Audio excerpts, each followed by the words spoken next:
Tell us a little bit about how you, because you weren't originally an owner, right? You kind of just stepped into this place and was an agent, right? And then at some point Right. you're like, hey, I Right. think we can do more. Tell us about that.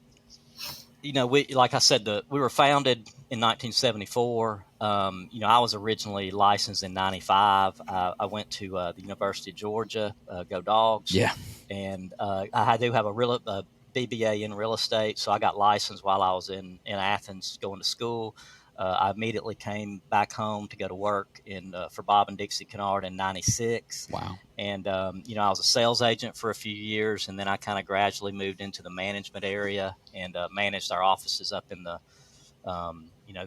Ringgold area for a few years, and then came back to Dalton and did some I was a sales manager for about 5 years. Gosh. And then the Kinards were, we were in the midst of negotiating a new franchise agreement, and it just timing was right for myself and my partners to purchase the company in 07.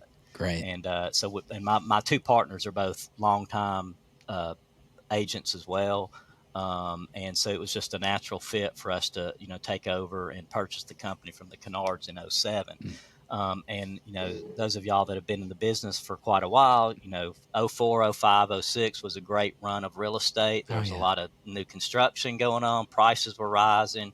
And then in about mid 07, the subprime debacle happened, and we went into the Great Recession. Oh, yeah. And so, we joke with Bob and Dixie all the time that they were the only ones that timed the real estate market correctly, right? Because they sold out right at the peak, right? Right at the beginning of 07, and from 07 to 2010, we lost half our volume, and it was a tough time in real estate. So, but we learned a lot then. So that's kind of where we started from, and then we've built up over the years, and I think in the long run, looking back on it, it was a very difficult time for everybody. For sure. It was tough for the real estate market, tough on people because of job loss.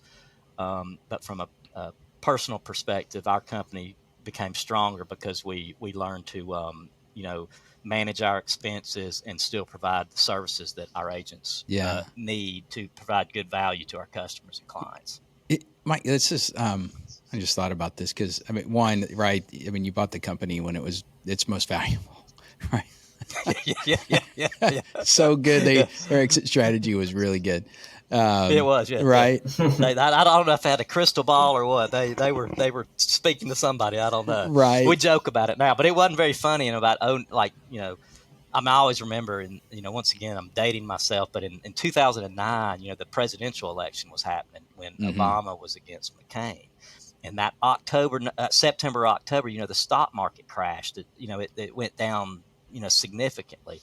And I remember meeting with Bill and John, who are my partners, and we were like just shaking our heads, like, what have we done buying this real estate company? 2 years in, new presidential election happening, and the stock market's crashed, and nobody could get a loan. Right. Interesting because when we look at the market today, right? I don't know. Yeah. We've got businesses down clearly, right? Interest rates probably lopped off 50% of the market. It feels like, at least. How do you take that experience? Do you see similarities between then and now, right? And well, one thing we did talk, it's when you're in an event, you take action, and you don't, you're kind of like even COVID. It's not like we were working forward, we were moving forward, we were trying to do business. You kind of reflect back and see what you really did as far as how you were doing it. And back in 08 and 09, I remember having meetings and talking about what was happening with the banking industry, what was happening corporately and all that kind of stuff, and it was really out of our control. And what I told our agents was, we can only control what we're doing here, boots on the ground in Northwest Georgia.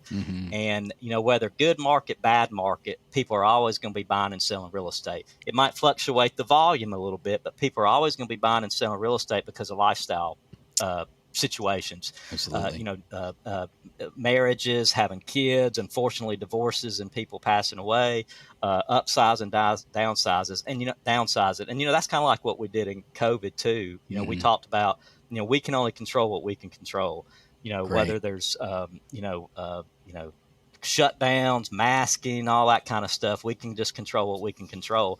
And I guess that's kind of how we handle it today too.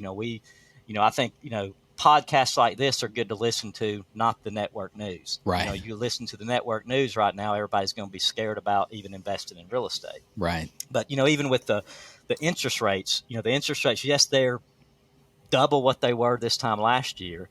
But in a historical sense, a 6.5 to 6.75 interest rate is still historically pretty good. Yeah. We have agents that were in the business in the early 80s when they were 12 and 15%. I think when I got in the business in 96, I think the rates were like 8.5 to 9%. Mm-hmm. People are still buying houses. So you can only control what you can control, right? And it's your own activities. I love it.